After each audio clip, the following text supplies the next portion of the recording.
बहुजन संघटकच्या सर्व प्रेक्षक आणि वाचकांना प्रथमतः जय हिंद करतो आणि या चर्चेला सुरुवात करतो।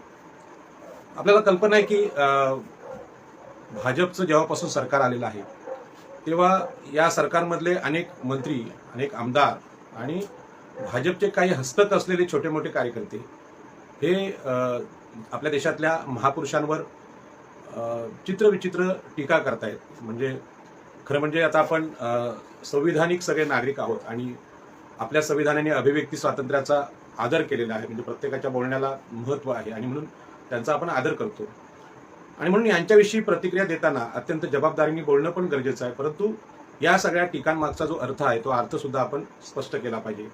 त्याचं कारण असं आहे की एवढ्या मोठ्या पदावरचे लोक, म्हणजे राज्यपाल हे पद सगळ्यामध्ये लोकशाहीमध्ये अत्यंत महत्त्वाचं पद आहे आणि संविधानिक पद आहे, त्याचा आदर आपण केला पाहिजे। परंतु हे राज्यपाल जेव्हा महात्मा ज्योतिबा फुले आणि सावित्रीबाई फुले हे जे दाम्पत्य आहे हे देशातले फार मोठे महापुरुष आहेत आणि त्यांनी जे कार्य केलेलं आहे की हजारो वर्षापासून मनुस्मृतीने लादलेली शिक्षण बंदी त्यांनी उठवली आणि सगळ्या देशाला शिक्षणाचा अधिकार देण्याचं महत्त्वाचं कार्य हे सावित्रीबाई फुले आणि ज्योतिबा फुले यांनी केलेलं आहे। त्यांचं जे योगदान आहे ते कुठल्या जाती धर्मासाठी मर्यादित नाही, म्हणजे ते बहुजन समाजाचे नेते आहेत आणि ब्राह्मण समाजाला त्यांच्यापासून फायदा झाला असं नाही, तर ब्राह्मणांच्या स्त्रिया सुद्धा सावित्रीबाई फुले आणि ज्योतिबा फुले यांच्यामुळेच शिक्षणाकडे वळलेल्या आहेत आणि सगळ्यात जास्त शिक्षणाचा फायदा ते घेतात।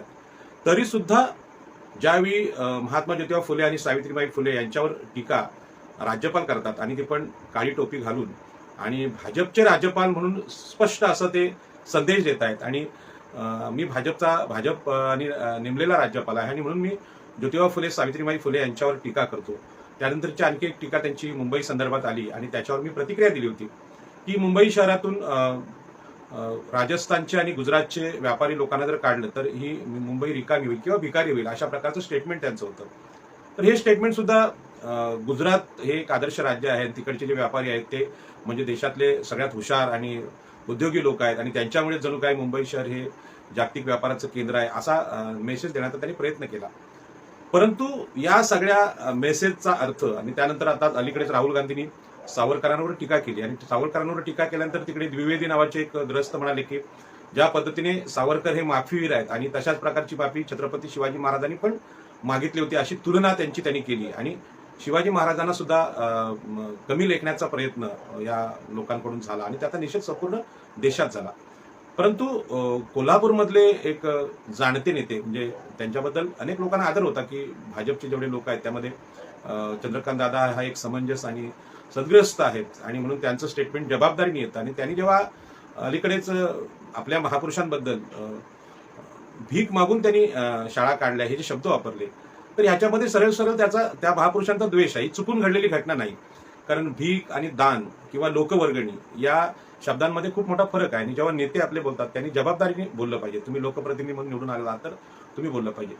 परंतु ही सगळी आता नंतर प्रसाद लाड म्हणाले की बाबा छत्रपती शिवाजी महाराजांचा जन्म शिवनेरीवर नाही झाला तर तो कोकणात झाला, हे जे स्टेटमेंट आहे ते म्हणजे चौथीपर्यंत, म्हणजे मला एक आठवतं की चौथीचं इतिहासाचं छत्रपती शिवाजी महाराजांचं पुस्तक आमचे एक नेते आहेत राजेंद्र पातोडे की काय आहे, आमचे वंचितचे नेते आहेत, त्यांनी ते चौथीचं पुस्तक फेसबुकला टाकलं की चौथीपर्यंत जे शिक्षण या भाजपच्या नेत्यांचं झालंय का असा त्यांनी सवाल केला। आणि ते खरं आहे की आपण चौथीच्या पुस्तकात सुद्धा प्रत्येकाला माहिती आहे की शिवनेरीच्या किल्ल्यावर छत्रपती शिवाजी महाराजांचा जन्म झाला, शिवाई देवीच्या नावावरून त्यांना शिवाजी नाव पडलं, ही कथा सगळ्या महाराष्ट्राला प्रत्येक घराघरात, म्हणजे त्या चौथीचं पुस्तक जे शिकले आम्ही शिकले होते आणि ते आम्हाला तोंडपाठ आहे आणि ते जर आलं नाही, म्हणजे तेवढं जर शिवाजी महाराजांच्या जन्माबद्दल महाराष्ट्रातल्या माणसाला माहिती नसेल तर तो नेता कसा, हा मोठा प्रश्न आहे। आणि म्हणून ते प्रसाद लाड हे सुद्धा शिवाजी महाराजांचा इतिहास माहीत नाही म्हणून असं चुकून बोलले असं नाही, तर भाजपच्या सगळ्याच नेतृत्वाकडून किंवा भाजपनी जे आपले म्हणजे साध्या भाषेत मी बोलू नये फंटर ज्याला म्हणता येतील असे जे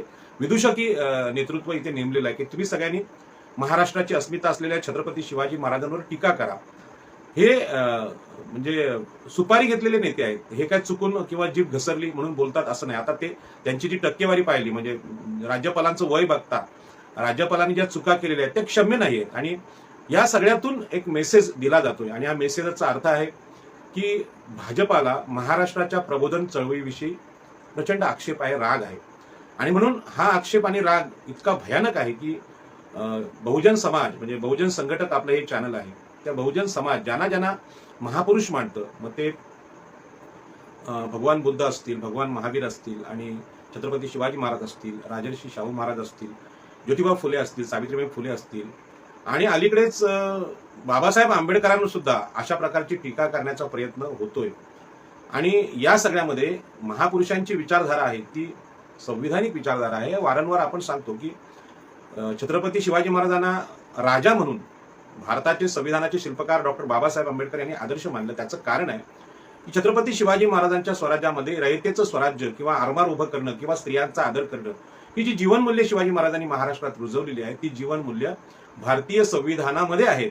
आणि म्हणून डॉक्टर बाबासाहेब आंबेडकर छत्रपती शिवाजी महाराजांचा आदर करतात, राजर्षी शाहू महाराजांचा आदर करतात, जरी हे लोकशाहीतले राजे असले.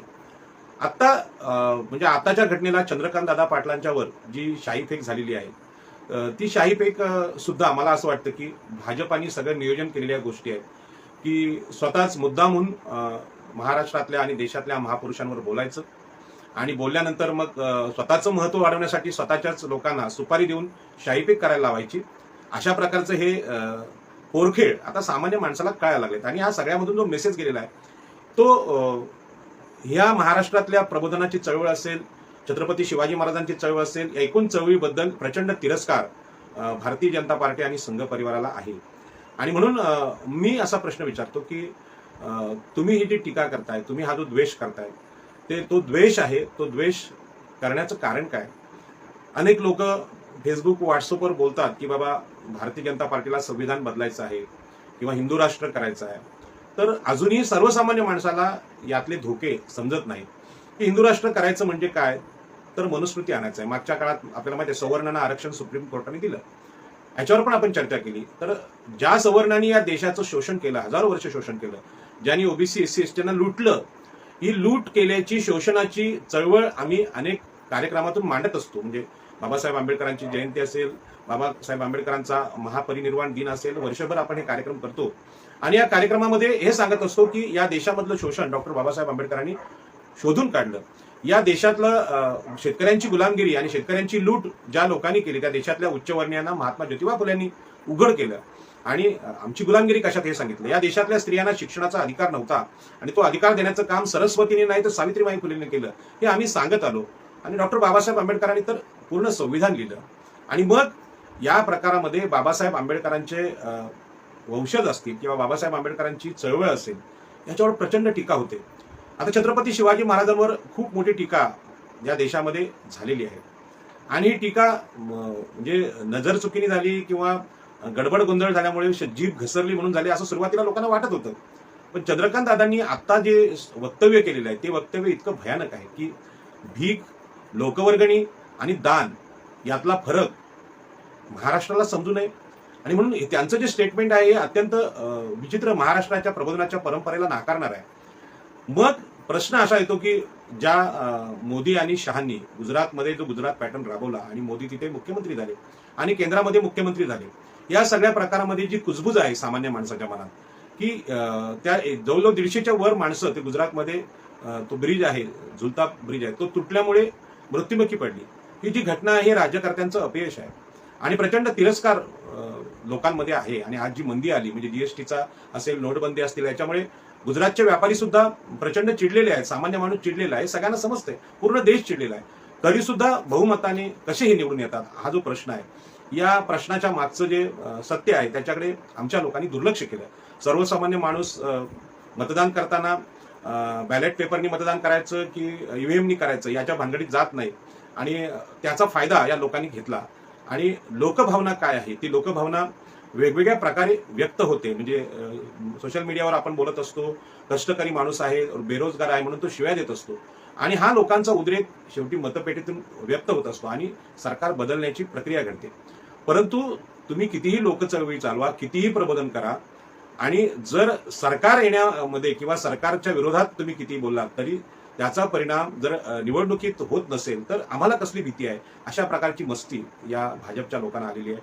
आणि एकंदरीत गुजरातच्या मोदी आणि शहा यांच्या राजकारणाबद्दल युट्यूबवर ज्या क्लिप आहेत त्या क्लिपमध्ये बिल्किस बानोचं प्रकरण असेल किंवा ते गोध्रा हत्याकांड असेल किंवा अनेक गँगस्टर लोकांच्या हत्या झालेल्या आहेत, या सगळ्या बघितल्या तर तुम्हाला समजतं की बाबा ज्या प्रबोधनकार महाराष्ट्राची टिंगल-टवाळी, छत्रपती शिवाजी महाराजांच्या रयतेच्या स्वराज्याची टिंगल-टवाळी ज्या पद्धतीने भाजपने नेमलेले राज्यपाल करतात, प्रसाद लाड करतात, नंतर ते द्विवेदी करतायत, नंतर ही जी नवनीत राणासारखी एक अत्यंत जबाबदार खासदार मुंबईत येऊन हनुमान चालिसा म्हणते. कारण म्हणजे आज हनुमान चालिसा, रामरक्षा, मारुती स्तोत्र याच्या पलीकडे महाराष्ट्रातली बालकवर्ग पोहोचलेला आहे. म्हणजे हा जो विद्यार्थी आहे आता आपल्या महाराष्ट्रातला, त्याच्या हातात मोबाईल आहे आणि जगातल्या सगळ्या गोष्टी त्याला ज्ञात आहेत.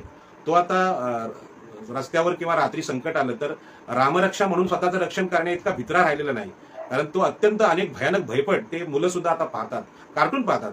त्यामुळे रामरक्षा, हनुमान चालिसा हे कालबाह्य झालेल्या गोष्टी आहेत नवीन विद्यार्थ्यांसाठी. तरी सुद्धा एक खासदार येऊन इथे हनुमान चालिसा म्हणते म्हणजे हिंदुत्वाचं हे बटबटीत रूप ते इथे रुजवू पाहतात. आणि महाराष्ट्रातल्या हिंदुत्ववाद्यांची ही नॅचरल गोष्ट नाहीये, हे गुजरातकडचं हिंदुत्व आहे. आणि गुजरातमध्ये जी कांड अमित शाह मोदी यांनी केलेली आहे ती पाहिली तर खरं म्हणजे या लोकांना महात्मा ज्योतिबा फुले, सावित्रीबाई फुले किंवा छत्रपती शिवाजी महाराज यांचं रयतेचं राज्य किंवा शिक्षणाची चळवळ, प्रबोधनाची चळवळ करण्याचा प्रश्नच नाही. त्यांनी ज्या पद्धतीने गुंडगिरी करून त्यात न्यायमूर्तींचे सुद्धा खून झालेले आहेत, त्यामध्ये अनेक लोकांचे खून एन्काउंटर झालेले आहेत. आणि त्यांच्या ज्या केसेस आहेत त्या पाहिल्या तर लक्षात येतं की झोपडपट्टी दादा आपल्याकडे असायचे, पण ते झोपडपट्टी दादा झोपड्या अनधिकृत बांधणं, ते विकणं, दारूचे धंदे चालवणं इथपर्यंत मर्यादित होते. नंतर मुंबईतलं गँगस्टर आपण पाहिलं, त्यामध्ये गँगस्टरचा खात्मा आपल्याकडे एन्काउंटर करून पोलिसांनी केला आणि मुंबईतली गुंडगिरी संपवली. परंतु गुजरातमधून जे काही अशी गुंड प्रवृत्तीचे लोक झाले आणि त्यांनी देशाची सत्ता हातात घेतली आणि ह्यामध्ये त्यांनी ईव्हीएमचा वापर जो केलेला आहे की भारताची लोकभावना, भारतातली ज्या मतदारांची जी भावना आहे, सरकार विरोधी भावना आहे, ती मशीनद्वारे संपवली. हा जो प्रकार होता, हा प्रकार इतका भयानक होता की जे लोक निवडणूक लढले त्यांना माहिती आहे. मी स्वतः लोकसभा लढलेलो आहे आणि मला जो प्रतिसाद या मावळ मतदारसंघामध्ये होता, म्हणजे लोक जे प्रतिसाद द्यायचे, म्हणजे मी पिंपरी चिंचवडमध्ये अनुभव घेतला. कष्टकरी महिला ज्या दिवसभर काम करतात ते 500 रुपयाची नोट घेऊन माझ्या सभेत यायच्या आणि अंधारामध्ये त्या म्हणायच्या की दादा हे तुमच्या निवडणुकीला आमच्याकडून मदत घ्या. म्हणजे डोळे भरून आले की त्या कष्टकरी महिलेला जी दिवसभरामध्ये 250-300 रुपये कमवत असेल जेवण खाऊन, ती 500 रुपयाची नोट घेऊन यायची. आणि तेव्हा बाळासाहेबांना बोललो, बाळासाहेब आपला जो मतदार वर्ग आहे त्यांनी जे दिलेले पैसे आहेत ते इतके कष्टाचे आहेत की आपल्याला फार मोठं काम करावं लागेल. आणि तो खेड्यापाड्यातला जो अनुभव मी पाहिला आणि मला जे मतदान झालं 75,000चं, कुठल्याही मतदाराला 75 पैसे सुद्धा मी दिले नव्हते आणि लोकांनी मतदान केलं. हा लोकांचा उद्रेक होता, पण तो उद्रेक हा 75,000 मतदारांचा नव्हता, तो 3.5-4 लाखाचा असावा. परंतु मशीनमध्ये जो घोळ झाला, म्हणजे आम्ही सगळे वंचितच्या खासदारांनी कोर्टात केसेस केल्या की बाबा रे, जे मतदानाची मोजणी झाली ती मतदानाची मोजणी कशा प्रकारे चुकलेली आहे. तर काही ठिकाणी, म्हणजे आता मी उदाहरण दिलं अनेक ठिकाणी बोलताना, की मुंबईमधून 250 प्रवासी विमानात बसले पण दिल्लीत उतरले तेव्हा 300 निघाले. म्हणजे 550 तिथून कसे आले याचं उत्तर निवडणूक आयोग देऊ शकत नाही. काही ठिकाणी 300 प्रवासी बसले मुंबईतून आणि दिल्लीत उतरले तर तिथे 250 निघाले, 50 कुठे गेले याचा हिशोब निवडणूक आयोग देऊ शकला नाही. परंतु निकाल मात्र देऊन टाकला. म्हणजे हिशोब मिळलेला नाही, हिशोब जुळत नसताना मतदारांची एकूण संख्या किती, प्रत्येकाला मतदान किती पडले, हे सगळे आकडेवारी चुकलेली आहे निवडणूक आयोगाची. कायचं कारण आहे की ईव्हीएम मशीन अचूक मतमोजणीसाठी म्हणून इथे आणली असेल, परंतु त्या मशीनने जी मतं, म्हणजे समजा आता मी एखादा विरोधी पक्षाचा मतदार आहे आणि जिंकणारा निवडणूक आहे, त्यांना समजा 1000 मतं कमी पडतात, तर ते 1000 मतं मशीनमध्ये वाढवून घेण्याचे प्रकार हे घडलेले आहेत. हे मतदारांचे, नेत्यांचे जर अनुभव पाहिले तर नेत्यांचे अनुभव हे असे आहेत की मशीनमध्ये 100% घोळ झालेला आहे. आणि म्हणून गुजरात या राज्याने देशामध्ये किंवा गुजरातमध्ये लोकांच्या अधिकारांची, प्रबोधनाची कुठलीही चळवळ चालवलेली नसताना अचानक त्यांचं सरकार कसं येतं हा मोठा प्रश्न आहे. आणि मग तो सरकार आलं, त्यामध्ये मीडिया आहे, ते अगोदरचे अंदाज असतात की हेच उमेदवार जिंकणार, पण जिंकणार त्याचं काम काय. आता मी माझा मोठेपणा सांगण्यासाठी सांगत नाही, परंतु माझ्या मतदारसंघात श्रीरंग बारणे हे उमेदवार लोकसभेला निवडून आले. त्यानंतर पार्थ पवार हे अजितदादांचे चिरंजीव होते आणि मी होतो, आमची तिघांची स्पर्धा होती. परंतु सार्वजनिक जीवनामध्ये खेड्यापाड्यात जाऊन, गावात जाऊन ज्यांनी प्रत्यक्ष लोकांमध्ये काम केलेले, काही प्रश्न हाताळलेले आहेत, असं विद्यमान श्रीरंग बारणेंकडे असं एकही काम नाही. पार्थ पवारचा तर प्रश्नच येत नाही, कारण त्याला त्या निवडणुकीत बोलताच येत नव्हतं. तरी सुद्धा त्यांना लाखांमध्ये मतं पडतात आणि एक चांगल्या कार्यकर्त्याला अजिबात मतदान पडत नाही किंवा ते कमी, म्हणजे खूप कमी मतदान दाखवतात. यामध्ये या देशातली जनता अजिबात मूर्ख नाही किंवा बावळट नाही. इथले मतदार महाराष्ट्रातले अत्यंत सुसंस्कृत आहेत. देशातले मतदार सुद्धा अत्यंत सुसंस्कृत आहेत. देशातला सामान्य कष्टकरी ज्या महिला आहेत त्यांना हे समजतं की सिलेंडरचे भाव प्रचंड वाढलेले आहेत. नोटबंदीनंतर कष्टकरी महिला आहेत, व्यापारी महिला आहेत, त्यांच्या कुठेतरी कोनाड्यामध्ये ठेवलेल्या जुन्या नोटा, जुने पैसे हे चुकीचे ठरवले गेले आणि या नोटबंदीतून सामान्य माणसाचा जो खिसा आहे तो कापून घेतलेला आहे. आणि ज्यांच्याकडे काळा पैसा होता त्यांचा प्रश्नच नव्हता. काळा पैसा अमित शहाच्या बँकेत अचानक लाखो आणि करोड रुपये जमा झाले. श्रीमंत लोकांचे पैसे वाढत गेले, अदानी आणि अंबानीचे.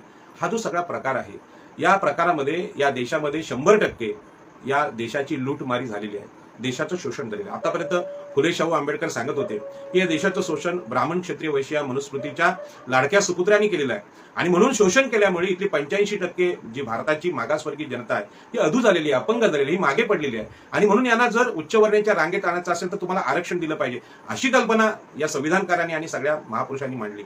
आणि यांना केवळ आरक्षण नाही तर शिक्षणामध्ये सुद्धा आरक्षण दिलं पाहिजे किंवा शिक्षणाच्या सोयी सुविधा निर्माण केल्या पाहिजेत असं सांगितलं. आणि मग रयत शिक्षण संस्थेचे प्रमुख असतील किंवा महात्मा ज्योतिबा फुले असतील, सावित्रीबाई फुले असतील, डॉक्टर बाबासाहेब आंबेडकर असतील, यांच्या लक्षात आलं की या देशातला सगळा पैसा इथला हिंदू समाज म्हणून जो कोणी समाज आहे, नंतर मुस्लिम असतील किंवा ख्रिश्चन असतील, ख्रिश्चनांचं चर्चचं शिक्षणातलं योगदान मोठं आहे. म्हणजे त्यांच्याकडे अशा प्रकारची अंधश्रद्धा नाहीये की चर्चने शाळा काढल्या आणि चर्चने हॉस्पिटल काढली.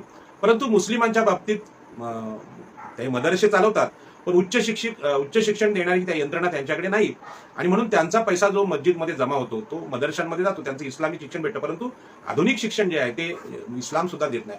परंतु हिंदूंची पद्धत उलटी आहे. हिंदूंच्या मंदिरांकडे भारताच्या अर्थव्यवस्थेच्या 100 पट पैसा असून सुद्धा तो पैसा ते शिक्षणाकडे लावत नाही. आणि ब्राह्मणांनी भिक्षुकी मागून त्यांच्या जातीपुरतं शिक्षण घेतलं, परंतु त्यांच्याकडे दान म्हणून जमा होणारा सगळ्या भारताचा हिंदू समाजाचा पैसा तो शाळेवर लावायला तयार नाहीत, शिक्षणावर लावायला तयार नाहीत. एवढंच नाही, त्यांनी मनुस्मृतीचा जो ग्रंथ लिहिला आणि त्यामध्ये बहुजनांना शिक्षण नाकारलं. आणि तुम्ही वेद ऐकलेत, वेदांचं पठण ऐकलं किंवा वेद वाचले तर तुमचे डोळे फोडू, तुमचे कान फोडू, अशा प्रकारची वचनं मनुस्मृतीमध्ये लिहून ठेवली आणि त्यामुळे सगळ्या स्त्रियांना शिक्षण बंद केली. ही स्त्रियांना केलेली शिक्षण बंदी या देशाचं अपयश होतं, या देशाचं सामाजिक शोषण होतं. या देशातलं पाणी सुद्धा तुम्हाला पिऊ देणार नाही असं ते महाडच्या चौदार तळ्यातले तिथले ब्राह्मण आणि मराठे सांगत होते. आणि डॉक्टर बाबासाहेब आंबेडकरांनी ते चौदार तळ्याचं पाणी सगळ्यांना मोकळं केलं. आणि बाबासाहेब आंबेडकरांनी स्वतः फार मोठ्या शिक्षण संस्था काढल्या, कॉलेजेस काढली मुंबईत आणि त्याच्याबरोबरच लोकांना सांगितलं की तुम्ही स्वतःच्या जीवनातला सगळ्यात जास्त पैसा खर्च करायचा असेल तर शिक्षणावर करा. आणि म्हणून बाबासाहेब आंबेडकरांनी कर्मकांडापासून आपल्या समाज बांधवांना, जे आज बौद्ध बांधव आहेत, त्यांनी सांगितले तुमच्या हे पूजा, होम हवन, कर्मकांड सगळं बंद करा आणि सगळं लक्ष मुलांच्या शिक्षणाकडे वळवा आणि घरामध्ये तुमच्या पुस्तकांची कपाटं असली पाहिजेत, अशा प्रकारची संकल्पना बाबासाहेब आंबेडकरांनी दिली. आणि एकच महापुरुष म्हणजे एकटे बाबासाहेब एवढ्या मोठ्या शाळा काढू शकत नाहीत आणि म्हणून त्यांनी सांगितलं की आपण आपल्या समाजाच्या शिक्षणाची सोय केली पाहिजे, त्यासाठी लोकवर्गणी काढली पाहिजे. मी बाबासाहेब आंबेडकरांना यासाठी धन्यवाद देईन की आगरी समाज सुद्धा शिक्षणापासून वंचित होता. आम्ही शेतकऱ्यांची लढे लढत असताना बाबासाहेबांनी सांगितलं की तुम्ही शिकल्याशिवाय तुमची गुलामगिरी संपत नाही. म्हणून महात्मा ज्योतिबा फुल्यांना महात्मा ही पदवी मांडवी कोळीवाड्यात जशी आगरी कोळ्यांनी दिली, त्याच पद्धतीने बाबासाहेब आंबेडकरांना सुद्धा इथल्या आगरी कोळ्यांनी आपले आदर्श मानले आणि 108 शाळा जे भूमिहीन लोक होते आगरी समाजाची त्यांनी कोकणामध्ये सुरू केल्या. तर याच्यामध्ये लोकवर्गणीचं महत्व अत्यंत होतं आणि म्हणून सरकारवर अवलंबून न राहता समाजाची शक्ती आहे ती आर्थिक अर्थशक्ती असेल ही आमच्या शिक्षणावर खर्च झाली पाहिजे, अशा प्रकारचा खूप चांगला प्रगल्भ विचार महाराष्ट्रामध्ये आमच्या महापुरुषांनी मांडला. आणि चंद्रकांत दादा पाटील यांच्यासारखा महसूल मंत्री असलेला म्हणजे भाजप सरकारमध्ये अत्यंत जबाबदार असलेला माणूस. आता चंद्रकांत दादा पाटील हे आडनाव पाटील आहे, परंतु चंद्रकांत दादा पाटील हे मराठा समाजाचे नाहीत, ते जैन समाजाचे आहेत आणि म्हणून जैन समाजाचे असल्यामुळे जैन हा धर्म आहे. तर जैन हा धर्म असल्यामुळे मी चंद्रकांत दादांना सुद्धा सांगतो की दादा तुम्ही ज्याला भीक म्हटलेली आहे ती भीक नाही. आणि म्हणून ही जे दान मागण्याची जी परंपरा आहे ती 2500 वर्षाची परंपरा आहे. आणि म्हणून भगवान महावीर हे राजे होते, क्षत्रिय होते. नंतर भगवान बुद्ध हे सुद्धा राजे होते, स्वतः त्यांचं राज्य होतं. हे राज्य असताना मानवी दुःख कमी केलं पाहिजे. या देशामध्ये प्रचंड कर्मकांड वाढलं होतं, पशुहत्या वाढली होती आणि ज्ञान म्हणून, प्रबोधन म्हणून देण्याची यंत्रणा सुद्धा थांबली होती. लोक नवस बोलायचे, लोक कर्मकांड करायचे, पुरोहितांचं महत्व वाढलं होतं आणि मूर्खासारख्या कल्पना इथला जो ब्राह्मण आहे, क्षत्रिय आहे, वैश्य आहे हा करत होता. आणि म्हणून ते देश हा रसातळाला पोहोचला होता, प्रचंड अन्याय अत्याचार वाढला होता. आणि म्हणून मग राज्य कोणासाठी करायचं, कुठलं राज्य करायचं, राज्यातलं ज्ञानच संपलेलं असेल तर ज्ञानाची आराधना केली पाहिजे. म्हणून राज्य सोडलं आणि मानवी जीवनाच्या दुःखाचं मूळ शोधण्यासाठी दोन्ही महापुरुष बाहेर पडले आणि त्यांनी संघटितपणे शिक्षणाचं काम सुरू केलं.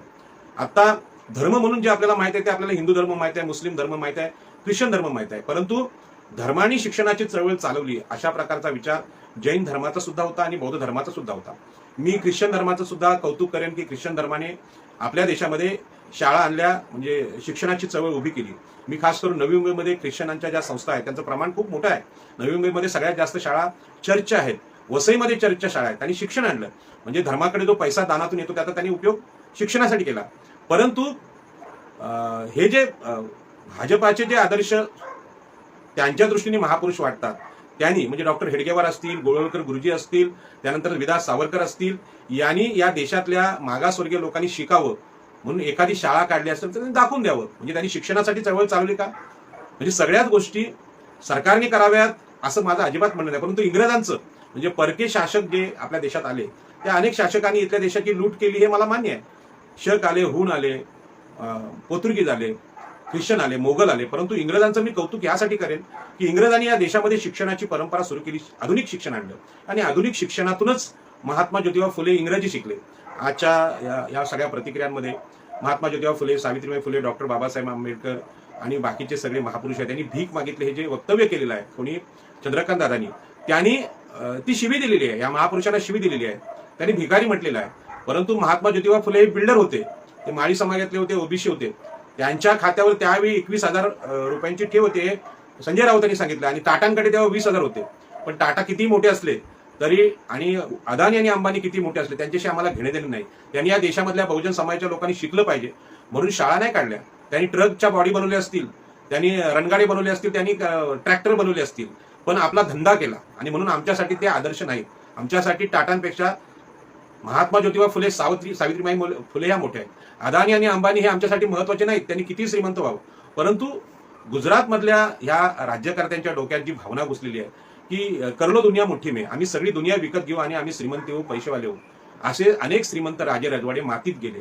परंतु छत्रपती शिवाजी महाराजांचं नाव महाराष्ट्रात नाही, देशच नाही तर जगात गाजते. त्यांची जी युद्धनीती आहे त्या युद्धनीतीचा जगामध्ये अभ्यास होतो. त्याचं कारण ती अहिंसक युद्धनीती आहे. आपले कमीत कमी सैनिक मारले गेले पाहिजेत आणि रक्तपात न होता युद्ध कशी जिंकावी. कॅप्टन राजा लिमये छत्रपती शिवाजी महाराजांच्या युद्धनीतीबद्दल म्हणतात, 60% लढाया छत्रपती शिवाजी महाराजांनी एकही म्हणजे माणूस न मारता जिंकलेले आहेत. ते कशा काय जिंकले असतील तर याच्या पाठीमागचं जे मानसशास्त्र आहे ते किंवा युद्धशास्त्र आहे ते भगवान बुद्धांच्या अहिंसेचं आहे. म्हणजे जरूर तिथे युद्ध झाली पाहिजे, संघर्ष झाला पाहिजे, परंतु त्या संघर्षामध्ये माणसाचा रक्तपात होऊ नये हे भगवान बुद्धांनी पण सांगितलं. तिथल्या नदीचा जो पाण्याचा प्रश्न होता शाक्य आणि कोल्हे यांचा, तर ह्या लोकांनी समाजाचं चिंतन चांगल्या पद्धतीने करता यावं म्हणून आपलं राज्यपद सोडलं. त्यांना भीक मागायची गरजच नव्हती. चंद्रकांत दादांनी आज जे उद्गार काढले ते फक्त महात्मा ज्योतिबा फुले, सावित्रीबाई फुले आणि डॉक्टर बाबासाहेब यांच्या बाबतीत काढलेले आहेत असं नाही. त्यांनी दान परंपरेचा अपमान केलेला आहे आणि म्हणून ते जैन आहे त्याची आठवण मी चंद्रकांत दादांना करून देतो. तुम्ही या मोदी आणि शहांच्या प्रचाराने वेडे व्हायचं काही कारण नव्हतं. महाराष्ट्राची अस्मिता आहे ती मोदी आणि शहांच्या या विचारांपेक्षा, राज्यापेक्षा, गुजरात मॉडेलपेक्षा करोडपट मोठी आहे आणि गुजरात ही जागा कधी घेऊ शकत नाही. गुजरातमध्ये असे प्रबोधनकार झाले नाहीत आणि होणार नाहीत, कारण लहानपणापासून पैशाच्या मस्तीतच जे पडलेले आहेत आणि पैसा हे सर्वश्रेष्ठ साधन जे मानतात त्यांना मी सांगतो, पैसा हे सर्वश्रेष्ठ साधन असतं तर महावीरांनी आपलं राजेपद सोडलं नसतं आणि मानवी दुःखाचं मूळ शोधलं नसतं. भगवान बुद्धांनी आपलं राजेपद सोडलं नसतं आणि लोकांच्या लोकशिक्षणासाठी ते पायी चालत फिरले नसते. आणि म्हणून दिवसभर आम्हाला काम करायचं आहे, दिवसभर लोकशिक्षण करायचं आहे, लोकांना ज्ञान द्यायचं आहे, लोकांना दुःखमुक्ती द्यायची आहे. म्हणून मग जेवणच करायचं नाही, अन्न शिजवायचं नाही, संपत्तीचा साठा करायचा नाही. अपरिग्रह अपरिग्रह हा भगवान महावीरांनी सांगितलं आणि भगवान बुद्धांनी पण सांगितलं की अशी व्यक्तिगत संपत्ती भिक्खू संघाकडे नसावी. जरुरीची जेवढी साधनं आहेत तेवढीच असली पाहिजे. म्हणजे तुमचं अंगावरचं एखादं चिवर, एखादं केस कापण्याचा जो तुमचा वस्तारा असेल तो, भिक्षा मागण्याचं एखादं पात्र. राजा असलेल्या माणसांनी हा संपत्तीचा मोह सोडला आणि जे परिवर्तन देशामध्ये केलं, ज्ञानदान केलं, त्याचा जगावर आज परिणाम. जगाला बुद्धाचा देश म्हणून आज मानलं जातं. मग त्यावेळी दुपारच्या जेवणासाठी भगवान बुद्धांचा भिक्खू संघ जेव्हा नगरामध्ये जायचा, गावामध्ये जायचा आणि तो अन्नदान मागायचा, तर त्यांना अन्नदान करण्यासाठी दोन्ही गुडघ्यांवर म्हणजे वाकून लोक त्यांना दान करायचे, ते आदराने करायचे की तुम्हाला दान देण्यामध्ये आम्हाला आनंद आहे, कारण तुम्ही जे ज्ञान देताय आम्हाला त्यामध्ये आम्ही संसारिक जीवनामध्ये सुखी होतो. म्हणजे ज्ञानाचं सुद्धा दान व्हायचं, त्याचं मोल आपले महावीर आणि भगवान बुद्ध घेत नव्हते.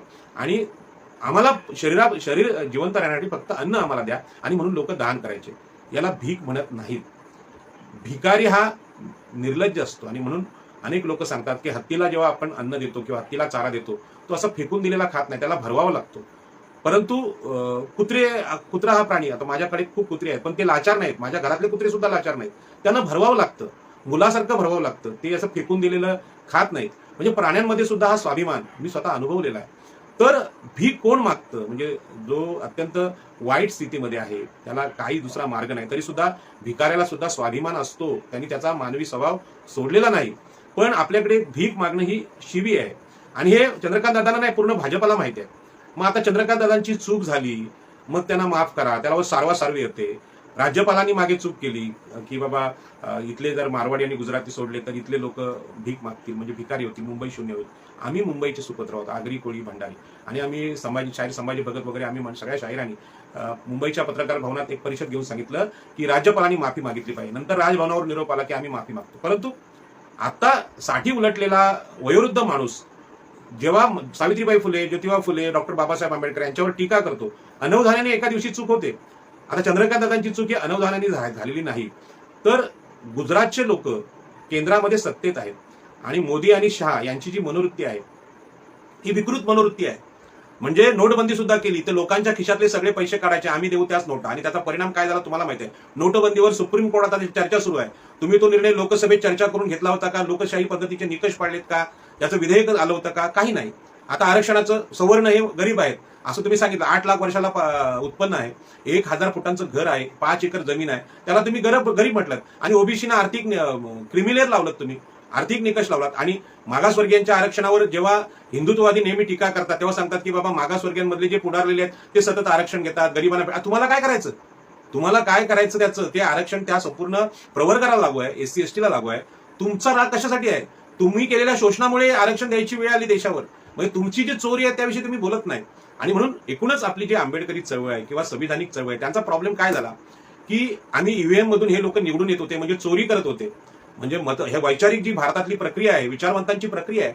आता रवीश कुमारांचं तुम्ही पाहिलं असेल की अख्खं चॅनलच त्यांनी विकत घेतलं अदानी. पण अदानीकडे पैसा कुठून आला?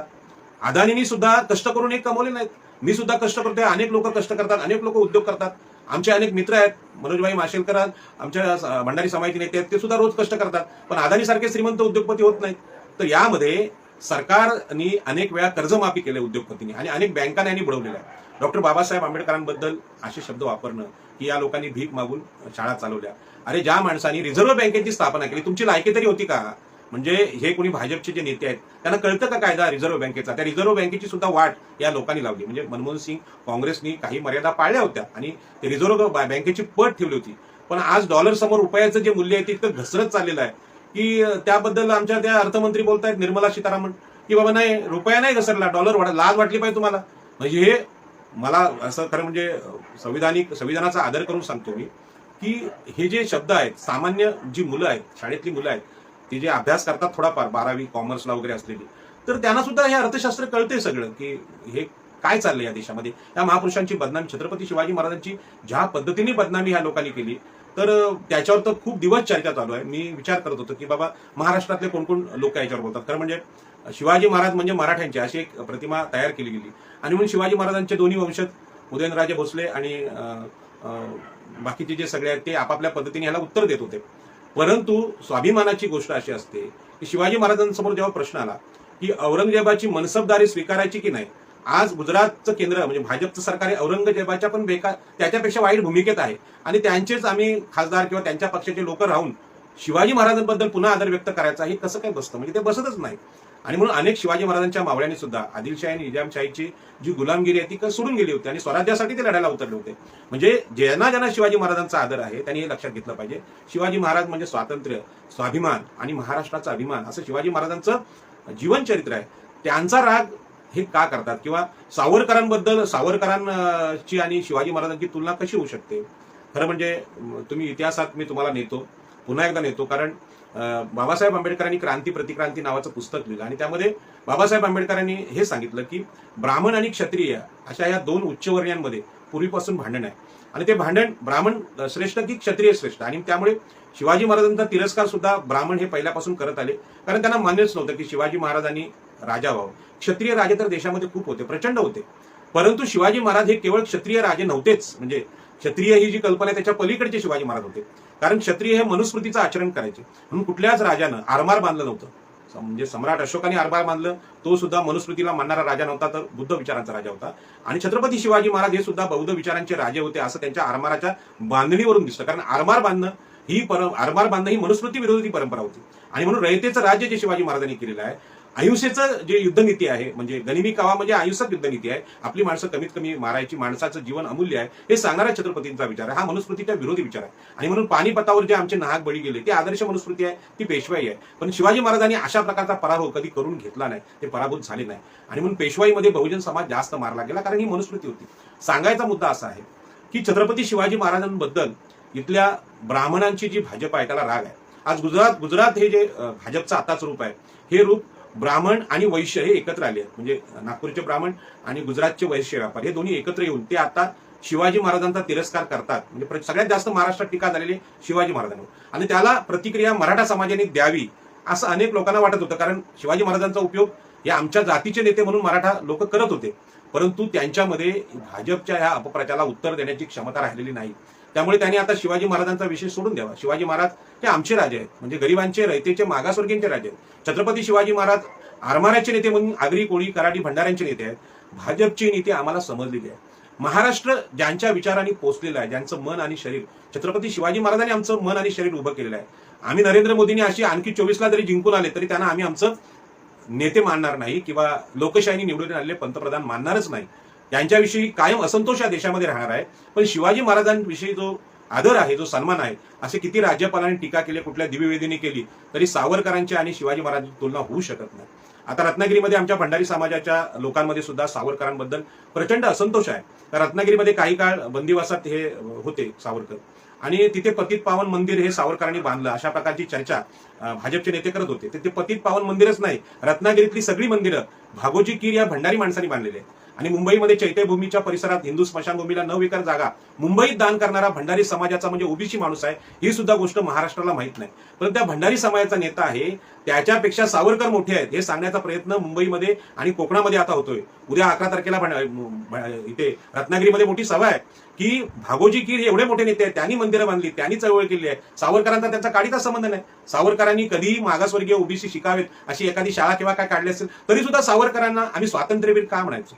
कोकणामधली खोती विरोधी चळवळ झाली ते सावरकरांच्या जात भाईंच्या विरुद्ध होते. आणि ते जे जमिनीचं स्वातंत्र्य आहे, पाण्याचं स्वातंत्र्य आहे, जंगलाचं स्वातंत्र्य आहे, डॉक्टर बाबासाहेब आंबेडकरांनी दिलं.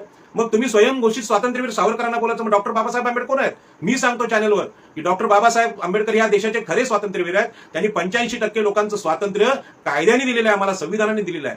परंतु मागासवर्गीय माणसाला एक न्यूनगंड आहे. आपल्या जातीच्या महापुरुषांना आम्ही सन्मान दिला पाहिजे असं त्याला कधी वाटत नाही, आणि याचा फायदा भाजपवाले घेत आहेत. आणि म्हणून छत्रपती शिवाजी महाराजांवर जो आज बदनामी भाजपच्या लोकांनी केली गेली, हा भाजपच्या वैचारिक षडयंत्राचा भाग आहे. आणि म्हणून ही संघटित गुन्हेगारी आहे.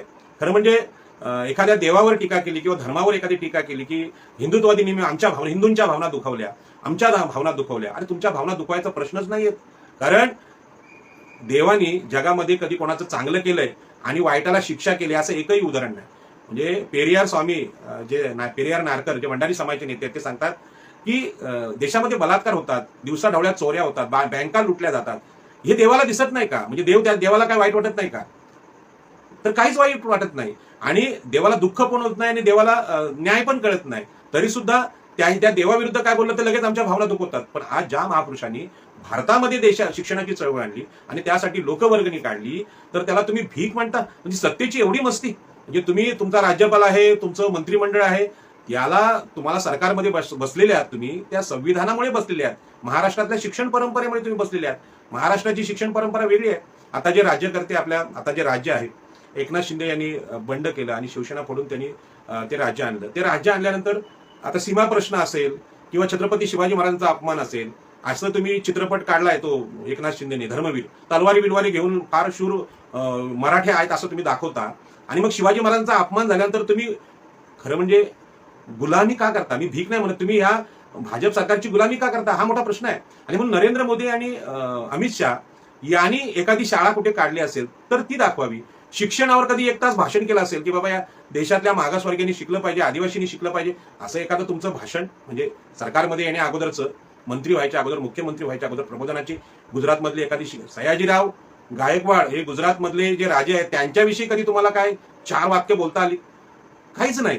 मग ह्यांनी काय केलंय, त्यांना माहित आहे की या देशामध्ये भाजपच्या सत्तेला आता धोका कुठला असेल तर त्यांनी सगळं केलेलं आहे. म्हणजे ईव्हीएम मशीन त्यांच्या आहेत, उद्योगपती त्यांचे आहेत, पैसे त्यांचे आहेत, बँका त्यांच्या आहेत, लोकांकडे होते नव्हते ते पैसे चक्क नोटा खोट्या ठरवल्या.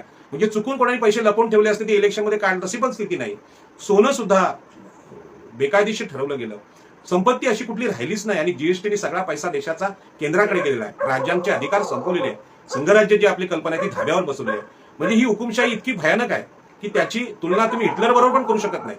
कारण धर्म बरोबर आहे त्यांच्या, लोकशाहीमध्ये त्यांनी आमच्या हुकुमशाही लागलेली आहे.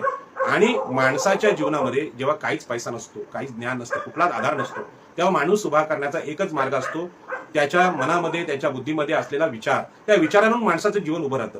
आणि हे जे सत्य आहे डॉक्टर बाबासाहेब आंबेडकरांनी सिद्ध केलं. अत्यंत विपरीत परिस्थितीमध्ये अस्पृश्य जातीत जन्मलेला माणूस भारताचं संविधान लिहितो, जगामधल्या आपल्या ज्ञानाने सगळ्यांना अचंबित करून टाकतो, चकित करून टाकतो. आणि जगातल्या महासत्ता म्हणतात की ज्ञानाचं प्रतीक काय असेल तर डॉक्टर बाबासाहेब आंबेडकर. मग त्या माणसाला जर रिझर्व्ह बँकेची स्थापना करण्याची त्याची ताकद आहे, या देशातल्या उद्योगपतींचा कंपनी कायदा ज्या माणसाने बनवला, त्याला भीक मागायची गरजच नव्हती ना. भिकारी कोण आहे? तर लोकवर्गणी हा शब्द आहे, दान हा शब्द आहे. तो एवढे मोठे शब्द, एवढी मोठी डिक्शनरी असताना महाराष्ट्राच्या भाजपच्या मंत्र्यांना शब्दांची भीक म्हणजे शब्दांचं दारिद्र्य आलेलं आहे. मी असं म्हणत नाही, ते शब्दांचं, चंद्रकांत दादांकडे शब्दांचं दारिद्र्य आहे. आणि म्हणून ते जे रावसाहेब कोण आपल्या भाजपचे एक आणखी मंत्री आहेत, तिकडे रेल्वे मंत्री आहेत, तर त्यांनी सांगितलं शिवाजी शिवाजी असं एकेरी शब्दाचा प्रयोग केला. म्हणजे ही मस्ती आली तुम्हाला? शिवाजी महाराज हे महाराष्ट्राचा एवढा मोठा आदर आहे. प्रबोधनकार ठाकरेंच्या भाषेत सांगतो की 33 कोटी देव एका तराजूमध्ये ठेवा आणि दुसऱ्या तराजूमध्ये छत्रपती शिवाजी महाराजांना ठेवा, तर शिवाजी महाराजांचं पारड आहे 33 कोटी देवांना उचलणारं, म्हणजे तिथे देव हरतील आणि शिवाजी महाराज जिंकतील असं प्रबोधनकार ठाकरेंनी सांगून ठेवलं महाराष्ट्रात. ते शिवाजी महाराज, त्यांच्याबद्दल तुम्ही जर एकेरी बोलत असाल तर हे एकेरी बोलणं हे काही चुकून झालेलं नाही. भाजपने दिलेला, नरेंद्र मोदी आणि शहानी दिलेला हा कार्यक्रम आहे की तुम्ही या सगळ्या महाराष्ट्राचे जे मानबिंदू आहेत, लोकांना एक वेळ जेवायला नाही आम्हाला भेटलं तरी चालेल, आम्ही उपाशी राहू, आमच्याकडे काही नसले तरी चालेल, परंतु आमच्या मनातला, बुद्धीतला विचार आहे, आम्हाला क्रांती शिकवतो. म्हणजे अतिशय कंगाल होण्याची जरी वेळ आली तरी छत्रपती शिवाजी महाराजांचं नाव घेतल्यानंतर आमच्या अंगामध्ये हत्तींचं, सिंहाचं बळ येतं आणि आम्ही लढायला उतरतो. आणि म्हणून आता जे आम्ही आंदोलन इथे दिबा पाटील साहेबांचं केलं, फुले शाहू आंबेडकरांच्या विचारांनी दिबा पाटील चालले होते. आम्ही सांगितलं कोण? बाळासाहेब ठाकरे. बाळासाहेब ठाकरे नाही पाहिजे, आम्हाला दिबा पाटील पाहिजे. ते बुद्ध फुले शाहू आंबेडकरांना म्हणतात. ते दिबा पाटलांकडे काय होतं? काहीच नव्हतं. आता सुद्धा त्यांचं घर साधं आहे, परंतु लोकांकडून त्यांनी लोकवर्गणी जमा केली. लोकवर्गणी जमा करून इथे रयतच्या अनेक शाळांना मदत केली. आमचे दत्ता पाटील, नारायण नागू पाटील यांनी लोकवर्गणीतून शाळा काढल्या, लोकांकडून जमिनी दान घेतल्या, जमिनीची भीक नाही मागितली. पण आज तुम्ही गुरुचरण जमिनी सुद्धा, ज्या तिथे गरिबांची घरं आहेत, त्या पंतप्रधान आवास योजनेखाली लुटायला निघालेत. ही लूट आहे, ही जबरदस्ती आहे, देश विकण्याची जबरदस्ती आहे. ही गुजरातच्या भाजपच्या संस्कृतीने आणलेली आहे आणि यामध्ये ब्राह्मण आणि वैश्य लोक आज एकत्र आलेले आहेत. आणि डॉक्टर बाबासाहेब आंबेडकरांनी सुद्धा सांगितलेलं आहे की ज्यावेळी देशाचा राजा किंवा देशाचा नेता हा व्यापारी असतो, तेव्हा जनतेवर अत्यंत उपासमारीची पाळी येते. आणि म्हणून केवळ नफेतून, नफा कशामध्ये आहे, देशाचा नफा, फायदा कशामध्ये आहे, ते बघणारे लोक सार्वजनिक प्रकल्प, कंपन्या हे विकायला लागले. आणि ही जे पैसा जमा झालेला आहे, मोदी आणि अमित शहा आणि अदानी आणि अंबानी, या पैशाच्या जोरावर आम्ही 2024च्या निवडणुका लढू, हा त्यांना आत्मविश्वास आहे. आणि म्हणून तो आत्मविश्वास, म्हणजे कसं असतं की माणूस जेव्हा सर्वोच्च सुखावर आणि सत्तेच्या ठिकाणी जातो, तर तो त्यावेळी जर चांगला वागला तर त्याचं जे राज्याचा कार्यकाळ आहे किंवा त्याचं माणूस म्हणून जी प्रतिमा आहे ती जगामध्ये प्रसिद्धीस येते. तसं तिथला बौद्ध धर्म जगामध्ये प्रसारित झाला आणि जगातल्या लोकांनी, जपान सारख्या, थायलंड सारख्या देशांनी भगवान बुद्धांचा विचार आपल्याला स्वीकारलेला आहे. तो भारतातला आहे पण त्यांनी स्वीकारला, कारण विचार हा श्रेष्ठ आहे. परंतु हे लोक, म्हणजे गुजरातचे जे आता गुजरात ब्रँडची जी भाजप आहे, त्या भाजपा ब्रँडला लक्षात आलं की आता लोकांचा राग हा सरकारवर प्रचंड टोकाला गेलेला आहे. कारण म्हणजे मोदींना अजूनही पर्यायी नेतृत्व नाही. म्हणजे राहुल गांधी आहेत, त्यांनी आता यात्रा काढली, परंतु ही केवळ यात्रा काढून चालणार नाही, तर हे बलाढ्य शत्रू आहेत, यांच्या तोडीस तोड संघटन आणि नियोजन आपल्याला द्यावं लागेल. म्हणजे पर्यायी लिडरशिप आज देशामध्ये नाही जी मोदींना उत्तर देते. मोदींचं ताकद कशामध्ये आहे? अदानी अंबानीच्या ज्या ढापलेले पैसे आहेत बँकांमधून, लूट केलेली आहे देशाची, त्या लुटीमध्ये त्यांची ती ताकद आहे. आणि या लुटीला जोपर्यंत शासन करणारं विरोधी पक्ष आपल्याकडे येत नाही, तोपर्यंत मोदींना कोणी थांबवू शकत नाही. आणि म्हणून आपल्याकडच्या सगळ्या अस्त्रांचा उपयोग, ईडी असेल किंवा अन्य असेल, याचा जर तुम्ही विचार केला तर ते विरोधी पक्षावर ते राबवतात. पण ते हे सगळे राजकीय डावपेच झाले. परंतु बाबासाहेब आंबेडकर असतील, महात्मा ज्योतिबा फुले असतील, यांच्या बाबतीत असा शब्दप्रयोग या चंद्रकांत दादांनी केलाय, याच्या पाठीमागे अगोदरचे सगळे जे हे अपमान झालेले आहेत ते अपमान पाहता हा केवळ नजर चुकीने किंवा शब्द चुकलेत म्हणून हा घडलेला प्रसंग नाही, तर भाजपचं हे षड्यंत्र आहे की महाराष्ट्राची विचारधारा जी आहे, महाराष्ट्रीयन माणूस हा देशामध्ये प्रबोधनकारी माणूस आहे, देशामध्ये क्रांती घडवणारा हा माणूस आहे. डॉक्टर बाबासाहेब आंबेडकर यांनी महाराष्ट्रातूनच सगळं आपली आंदोलन आमच्या कोकणामध्ये केलेली आहेत आणि हा सगळा विचार हा भाजपसाठी धोकादायक आहे आणि म्हणून बाबासाहेब आंबेडकरांचा अपमान या प्रकरणात झालेला आहे, त्याचा मी निषेध करतो आणि हा निषेध करण्यापुरता हा विषय मी मर्यादित ठेवत नाही. तर हे संघटित गुन्हेगारी आहे आणि संघटित गुन्हेगारी भाजपकडून घडते.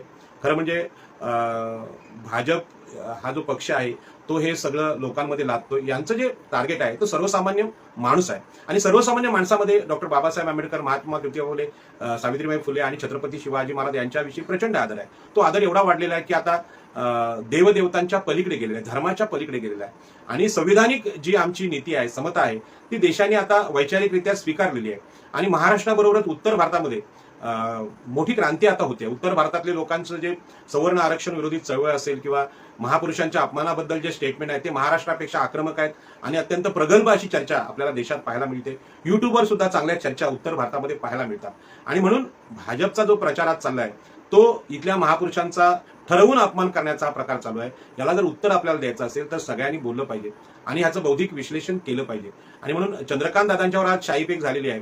तो खरं म्हणजे त्यांनी केलेला जो अपमान आहे तो इतका भयानक आहे की लोकशाहीमध्ये आपण सगळं औपचारिकपणे किंवा सभ्यपणे घेतलं तरी स्वतःवर शाही फेकून घेण्याचे षड्यंत्र भाजपने केलं असावं असं मला वाटतं. कारण लोकांचा जो संताप आहे, राग आहे, कारण आम्ही जे शिकलेलो आहोत तो लोकवर्गणीतून ज्या शाळा काढल्या कोकण एज्युकेशन सोसायटीनं, ती Konkan education society doctor Babasaheb आंबेडकरांच्या प्रेरणेने स्थापन झालेली आहे. नारायण नागुनी जे काम केलं आहे बाबासाहेब आंबेडकरांच्या शिक्षण चळवळीने केली पाहिजे, तिथून माझं शिक्षण झालेलं आहे आणि लोकवर्गणीतून या शाळा आलेल्या आहे. शाळेला दगड असतील, विटा असतील, कौलं असतील, माती असेल, सिमेंट असेल, हे लोकांनी दानातून दिलेलं आहे आणि म्हणून लोकवर्गणी हा जो शब्द महाराष्ट्राच्या आणि देशाच्या शब्दकोशात लोकशाहीसाठी गरजेचा आहे आणि म्हणून मी आता पुन्हा सांगतो की लोकांनी लोकवर्गणी काढणं, लोकांनी चांगल्या कामासाठी दान मागणं ही बहुजन समाजाकडे आजही खूप मोठी शक्ती आहे.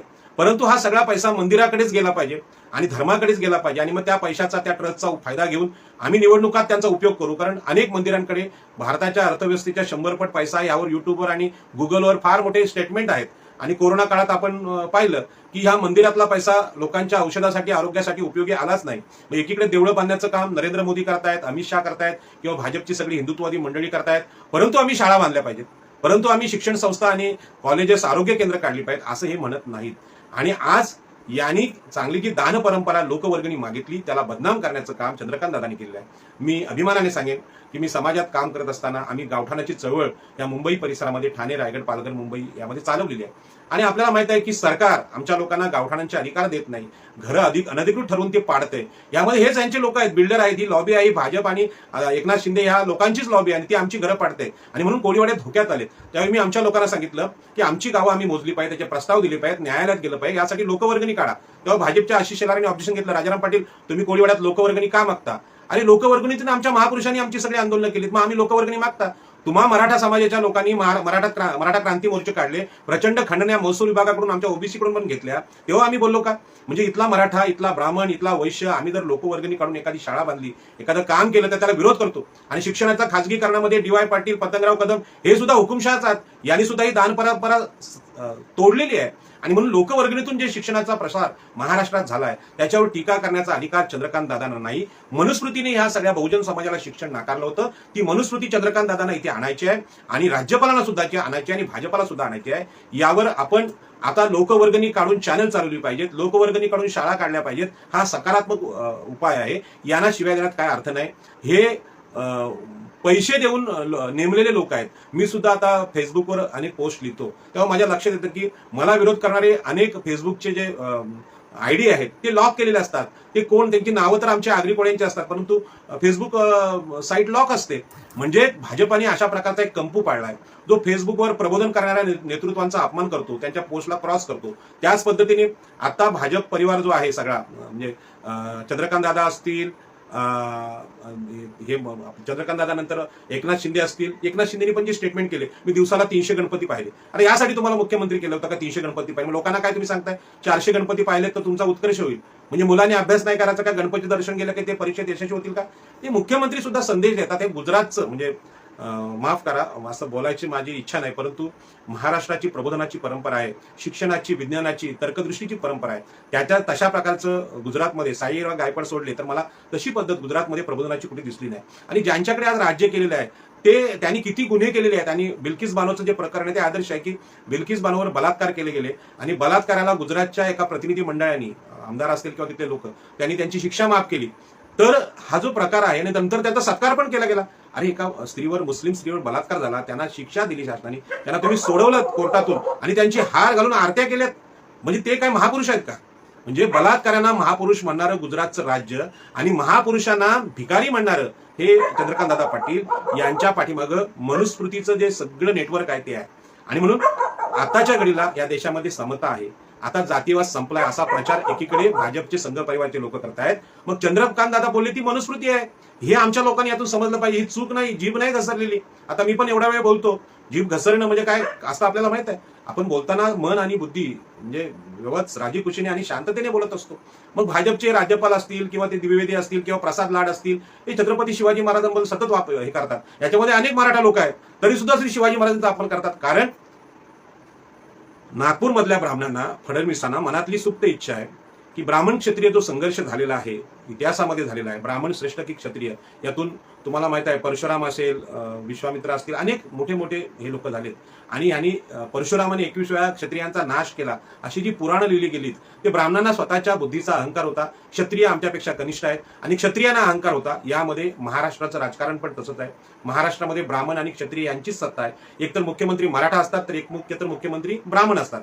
यांच्या पलीकडे ओबीसींचा मुख्यमंत्री झाला पाहिजे की एखादी स्त्री मुख्यमंत्री झाली पाहिजे असं महाराष्ट्रात कोणालाही वाटत नाही, अगदी शरद पवारांना सुद्धा वाटत नाही. त्यामुळे ब्राह्मण क्षत्रियांच्या युद्धात छत्रपती म्हणजे या वादामध्ये छत्रपती शिवाजी महाराज आमचा रयतेचा राजा आहे, आरमाराचा राजा आहे, त्याचा अपमान करण्याची मजल या लोकांनी मारलेली आहे. त्यांना छत्रपती शिवाजी महाराजांची ताकद दाखवायची असेल तर आपल्याला निवडणुका जिंकाव्या लागतील. पण निवडणुकांमध्ये जोपर्यंत ईव्हीएम मशीन आहे तोपर्यंत सामान्य माणसाचं मतदान, तोंडावर तर राजाराम पाटील सरकारच्या विरुद्ध बोलतात, मग मतदान यंत्र भाजपच्या बाजूने कसं काय बोलतं? हा जो सगळा प्रकार आहे, प्रबोधन संपवायचं असेल, प्रबोधनाचा विचार संपवायचा असेल तर ज्या महापुरुषांच्या नावाने ज्यांना हार घालून छत्रपती शिवाजी महाराजांचा आदर करूनच सभेची आम्ही सुरुवात करतो. डॉक्टर बाबासाहेब आंबेडकरांना जय भीम हे अभिवादन करून, सावित्रीबाईंना अभिवादन करून, महात्मा ज्योतिबा फुलेंना अभिवादन करून आम्ही आमच्या सभांची सुरुवात करतो, आमच्या वक्तव्यांची सुरुवात करतो. त्यांचा जर अपमान केला तर सामान्य बुद्धीची माणसं म्हणतील की नाही आता राज्य भाजपचं आहे आणि 2 वेळा राज्य भाजपचं आलं, 3ऱ्या वेळी जर भाजपचं राज्य येतंय तर महापुरुषांचा विचारांचा पराभव होत आहे, महापुरुषांच्या विचारांनी आम्ही राज्य आणू शकत नाही, अशा प्रकारचा गैरसमज सामान्य मतदारांमध्ये निर्माण करण्यासाठी, न्यूनगंडक तयार करण्यासाठी भाजपची संघटित केली आहे. आणि म्हणून मनुस्मृती म्हणजे काय हो? आज मी इथे बोलायला लागलो डॉक्टर बाबासाहेब आंबेडकरांच्या चळवळीमुळे बोलतोय. बाबासाहेब आंबेडकर वाचलेत म्हणून मी बोलतोय. आगरी समाजामध्ये अनेक नेते आहेत, ते असं बोलू शकत नाहीत कारण त्यांच्या मनावर ठसवलेलं आहे की डॉक्टर हेडगेवार, विदा सावरकर हे जे लोक आहेत हेच महापुरुष आहेत. आणि म्हणून रत्नागिरीमध्ये सावरकर हे भंडारी समाजाचे नेते भागोजी कीर यांच्यापेक्षा मोठे आहेत असा दाखवण्याचा प्रयत्न केला. त्यावेळी भंडारी समाज तिथे उसळलेला आहे. उद्या त्यांनी मला बोलले तुम्ही उद्या तिकडे सभेला या, कदाचित मला जाता येणार नाही पण मी संध्याकाळी त्यावर बोलणार आहे. म्हणजे आज भंडारी समाजाचं आपलं नेतृत्व करायला लागलं. आंबेडकरी समाज आणि भारतातले संविधानांना मानणारे सगळे लोक बाबासाहेबांना मानतात हे सगळ्यांना माहित आहे. आणि बाबासाहेब आंबेडकरांची जागा घेऊ शकेल असा नेता कधी ब्राह्मण क्षत्रिय वैश्य यांच्यामध्ये जन्मला नाही आणि पुढच्या 100 पिढ्यात जन्माला येणार नाही. कारण जोपर्यंत लोकांविषयी प्रेम असलेले नेतृत्व किंवा विचार या समाजामध्ये पेरला जात नाही आणि तोपर्यंत अशा प्रकारची विकृती मग राज्यपाल असतील किंवा चंद्रकांत दादा असतील, प्रसाद लाड असतील किंवा सगळे संघाची सगळी मंडळी आहे यांच्या तोंडून हा शब्द येऊ शकत नाही महान महापुरुषांच्या सन्मानाचा. आणि म्हणून ही चळवळ देशामध्ये सरळ सरळ दुभंगलेली आहे. डॉक्टर हेडगेवार असतील, गोळवळकर गुरुजी असतील किंवा सावरकर असतील यांनी कधीही हा जो मागासवर्गीय भारत आहे त्याला शिक्षण मिळावं, त्याला जमिनी मिळाव्यात, त्यांना संपत्तीचे अधिकार मिळावेत असं ते कधी वागले नाही. आणि म्हणून हे मनुस्मृतीचे समर्थक आहेत. म्हणून यांचे फोटो कुठल्याही मागासवर्गीय माणसाच्या घरात लागू शकत नाही. माझ्या घरात आज डॉक्टर बाबासाहेब आंबेडकर आहेत, ज्योतिबा फुले आहेत, सावित्रीबाई फुले आहेत, छत्रपती शिवाजी महाराज तर हृदयात आहेत. आणि हे हृदयात असलेल्या शिवाजी महाराजांची भीती या मोदी आणि शहा यांना वाटते. परंतु एक लक्षात घ्या, जगामध्ये क्रांत्या झाल्या त्या गरिबांनी केल्या.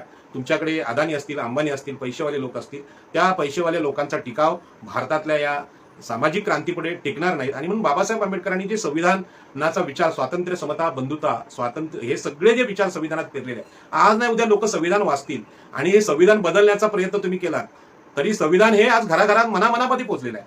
आणि म्हणून सम्राट अशोकाचा विचार असेल, महावीरांचा असेल आणि भगवान बुद्धांचा असेल, हा दानाचं महत्व सांगणारा विचार आहे. या देशामध्ये दानाला कोणी कधी भीक म्हटलेली नाही.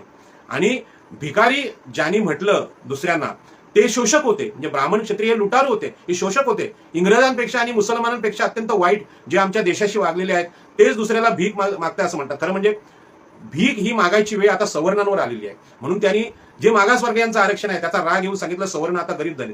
अहो 5 एकरचा मालक गरीब, 1000 फूट असलेला माणूस गरीब, 8 लाख उत्पन्न वर्षाला तो गरीब, त्याच्यापेक्षा 1000 पट गरीब आमचे आदिवासी आहेत ज्यांच्याकडे जमिनीचा तुकडा नाही, जमीन नावावर नाही. अशा प्रकारच्या स्वतःला अनुकूल अशा व्याख्या करून देणं याचंच नाव मनुस्मृती. आणि म्हणून मनुस्मृतीची वाटचाल या देशात सुरू झालेली आहे.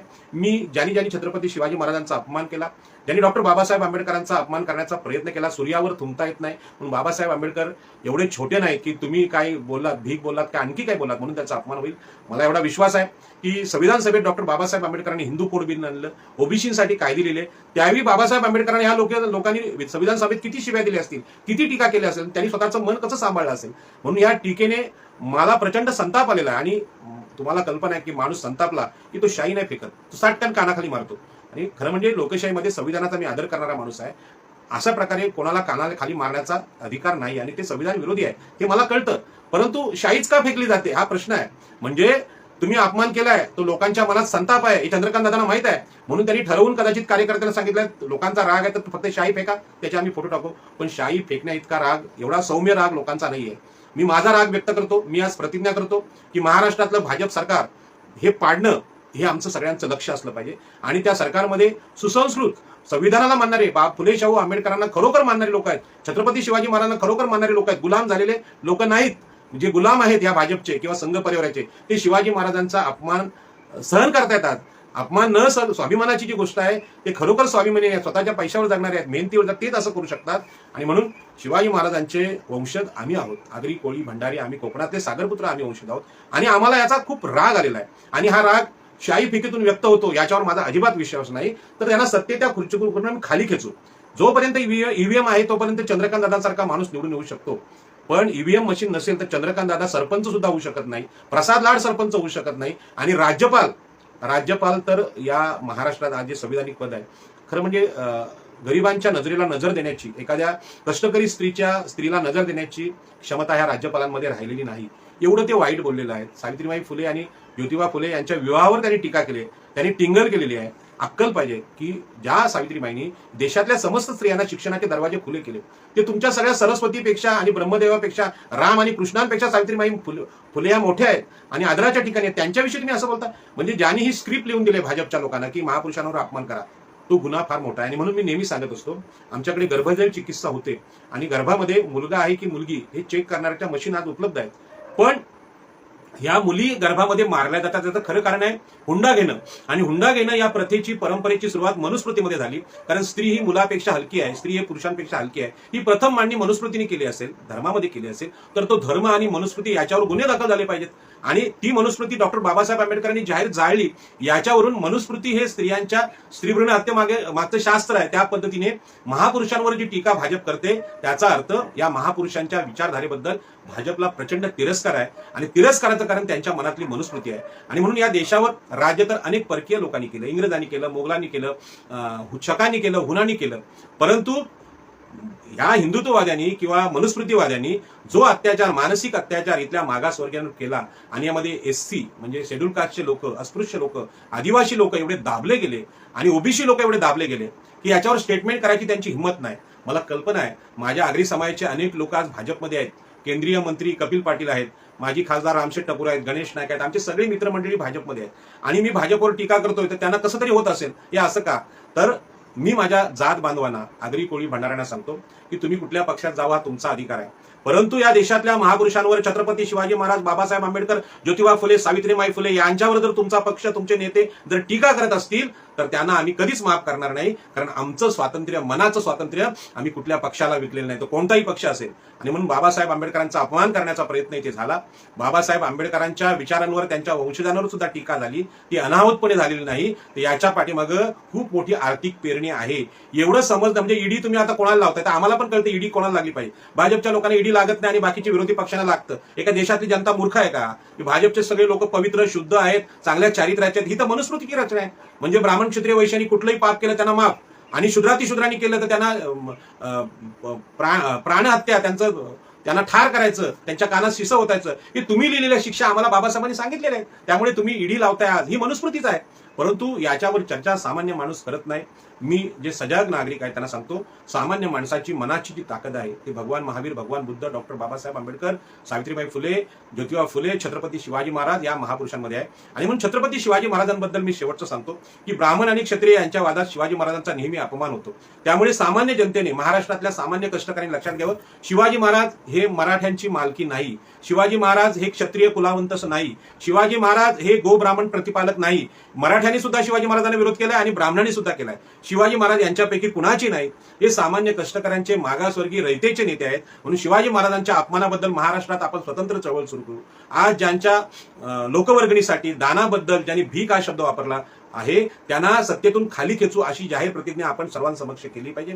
आणि लोकवर्गणी, मी सुद्धा गावठाण चळवळीत काढतो. मला सुद्धा लोकवर्गणीसाठी प्रचंड विरोध माझ्या समाजातून होतोय आणि भाजपकडून होतोय. तुम्ही लोकवर्गणी काढतात कशाला, त्यांचं म्हणणं आहे अरे आमची घरं, गावठाण आमच्या समाजाला वाचवायचं असेल तर आम्ही लोकवर्गणीकडे, तुमच्या पोटात का दुखतंय? तुमच्या मंदिरामध्ये रोज लाखो रुपये जमावतात, तो लोक कल्याणासाठी, शिक्षणासाठी तुम्ही का वापरत नाही? आणि म्हणून या लोकांना पैशाचं केंद्रीकरण धर्माच्या माध्यमातून मंदिरात करायचं आहे. यांना उद्योगांच्या मार्फत अदानी आणि अंबानी या उद्योगपतींना मोठं करायचं आहे. आणि त्यांच्या रूपाने अमित शहा आणि मोदी या देशामध्ये हुकुमशाह बनत आहेत. ही हुकुमशाही या भारताच्या नागरिकांना मान्य नाही. आणि म्हणून त्याचं सौम्य स्वरूप आज पुढे यायला लागले. भाजपचे अनेक नेते, भाजपनी पाठवलेले अनेक गुंड आणि विचारवंत सुद्धा इथल्या महापुरुषांवर टीका करतायत.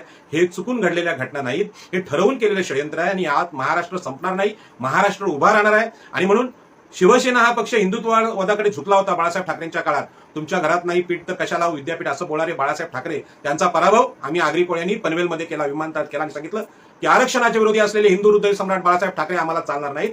दिबा पाटील हे लोकनेते, फुले शाहू आंबेडकरांच्या विचारांचे, त्यांचंच नाव विमानतळाला पाहिजे. आम्ही मुंबईमध्ये करून दाखवलं. याच्या पुढे कुठलाही हिंदुत्ववादी असेल, डॉक्टर हेडगेवर असतील, स्वातंत्र्यवीर सावरकर असतील, यांची चिकित्सा, गोळोगोबरीची चिकित्सा, मनुस्मृतीची चिकित्सा आम्ही करू. वेळ पडली तर राम आणि कृष्णाची पण चिकित्सा करू.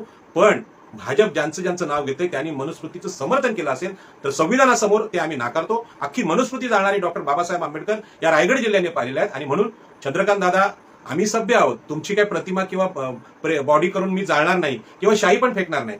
तुमच्या अपप्रचाराला, तुमच्या कुप्रचाराला जनतेच्या मनातून कसं दूर करावं यासाठी प्रबोधनाची चळवळ आमच्या महापुरुषांनी सांगितली. मग ते गाडगे बाबा असतील, संत तुकाराम महाराज असतील, अनेक संत असतील, त्यांनी सुद्धा वैचारिक परंपरा मांडली, कधी शस्त्र हातात घेतलं नाही. अशी अहिंसक विचारसरणी आमच्या लोकशाहीने स्वीकारलेली आहे. दुसऱ्याची हिंसा करायची नाही. तुमच्यावर शाही पीक केलेली आहे, ही तुमच्या विरोधकांनी केलेली नाही. तुम्ही ठरवून, म्हणजे पैसे देऊन आणलेले गुंड होते. आम्हाला माहिती आहे, स्टंट केला की भाजपमध्ये लोकप्रियता मिळते, मंत्रीपद मिळतं. आणि यासाठी अनेक लोक आमचे सुद्धा म्हणजे बळी पडायला लागलेले आहेत. आणि ते असं वाटतात की बाबा महापुरुषांची टीका करूया आणि सावरकरांचा उदो करूया, हेडगेवारांचा उदो करूया, मग मोदी आणि शाह खुश होतील, केंद्रामध्ये काहीतरी मिळेल या अपेक्षेने ही खरी म्हणजे लाचार मंडळी आहेत. यांना विचारवंत म्हणता येणार आहे. अशा प्रकारचं त्यांची जी मांडणी चालू आहे ती अत्यंत धोकादायक आहे. आमच्यातले काही लोक याला बळी पडत असतील तर त्यांनी वेळीच सावध व्हावं. आपला पिंड आहे, आपला लढावत संघर्ष आहे, आपली जी बॉडी आहे ही फुले शाहू आंबेडकरांच्या, छत्रपती शिवाजी महाराजांच्या विचारावर चालणारी आहे. जर ह्या माझ्या देहातून छत्रपती शिवाजी महाराज, डॉक्टर बाबासाहेब आंबेडकर आणि महात्मा ज्योतिबा फुले, सावित्रीबाई फुले हे माझ्या हृदयातून काढले तर राजाराम पाटील म्हणजे काहीच राहणार नाही, ते प्रेत होऊन जाईल. विचारांमुळे मला स्वतःचं मन म्हणून मानतो आणि लोकांविषयी करुणा आहे त्या महापुरुषांमुळे आहे.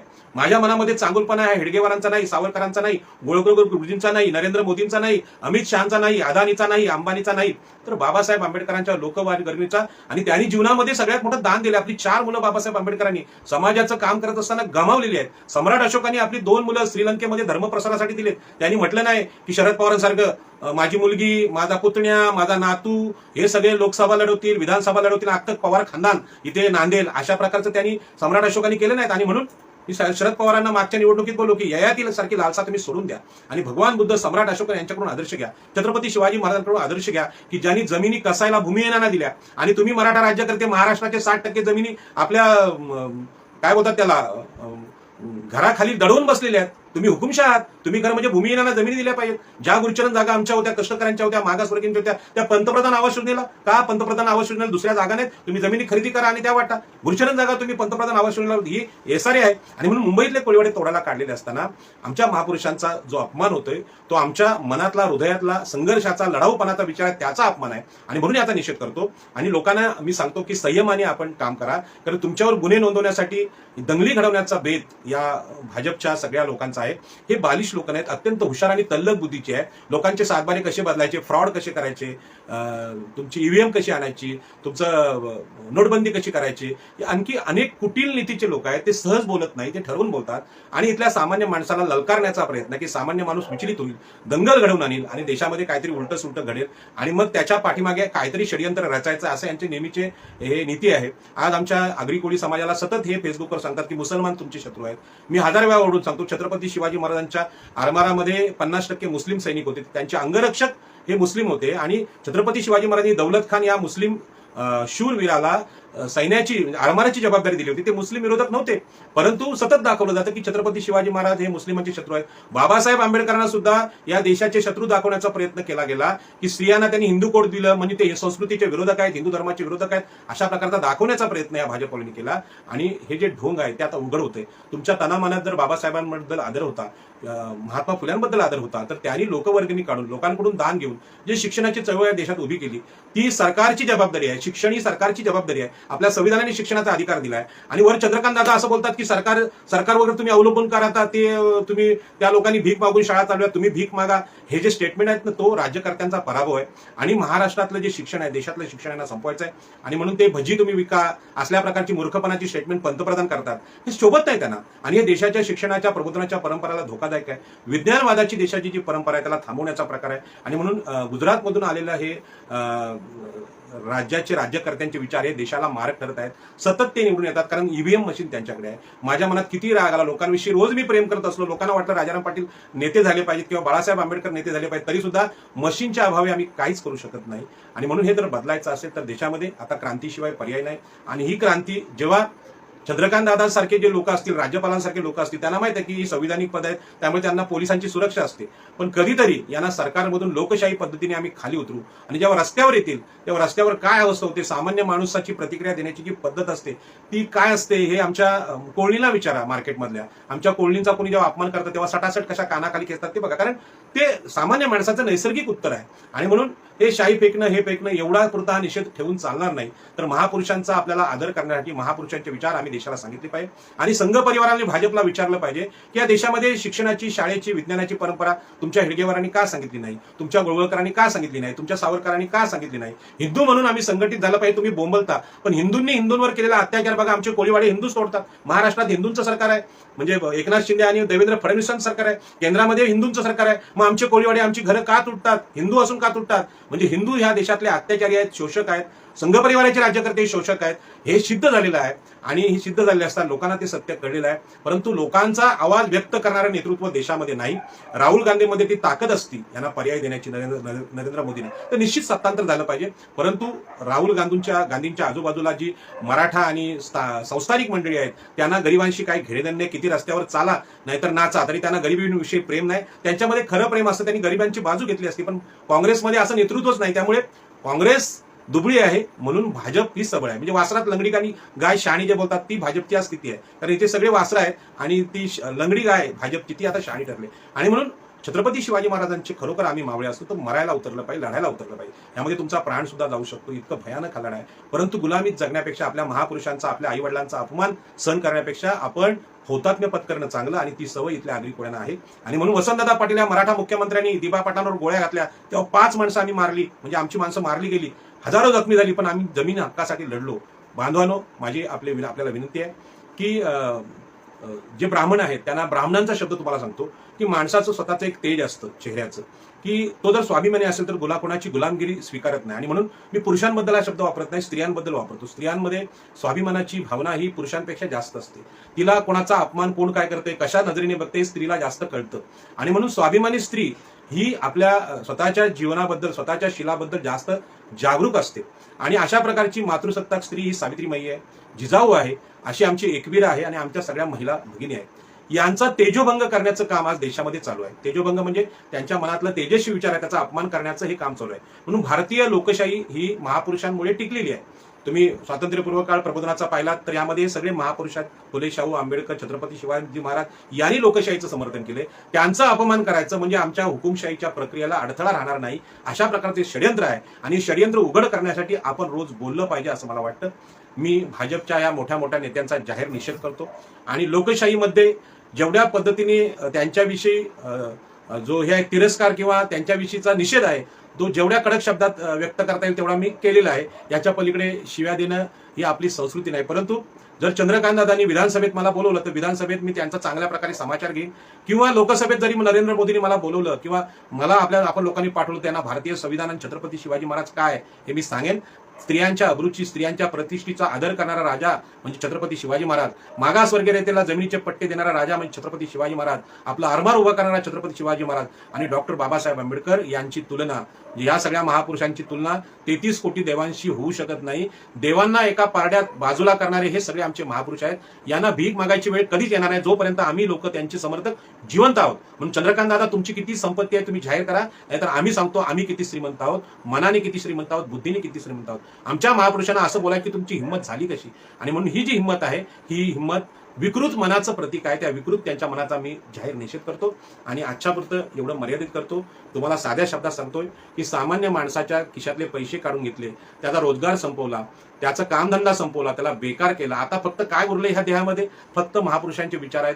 तो जगण्याचा विचार आहे. भगवान बुद्धाचा आहे, महावीराचा आहे, सावित्रीबाई फुल्यांचा, ज्योतिबांचा आहे, शिवाजी महाराजांचा आणि डॉक्टर बाबासाहेब आंबेडकर. तीच आमची श्रीमंती आहे. आणि म्हणून तुकाराम महाराजांनी सांगितलं शब्द हेच आमची शस्त्र आहेत. माझ्याकडे सुद्धा शब्दाशिवाय काय नाही. परंतु या महापुरुषांच्या विचारांच्या ताकदीवर आम्ही जिवंत आहेत, कोरोनामध्ये मेलो नाही. आणि म्हणून हे विचार हाच आमचा ऑक्सिजन आहे. त्याचा जर अपमान तो तोडण्याचा तुम्ही प्रयत्न करत असाल तर तुम्ही या देशामध्ये पुन्हा एकदा प्रचंड शक्तिशाली अशा ओबीसी समाजाला, एससी एसटी समाजाला दाबण्याचा अघोरी प्रकार करतायत. हा जेव्हा ओबीसी एससी एसटी जागा होईल तेव्हा तुम्हाला चालायला रस्ते राहणार नाहीत, तुम्हाला फिरायला जागा राहणार नाही जरी संविधान असलं.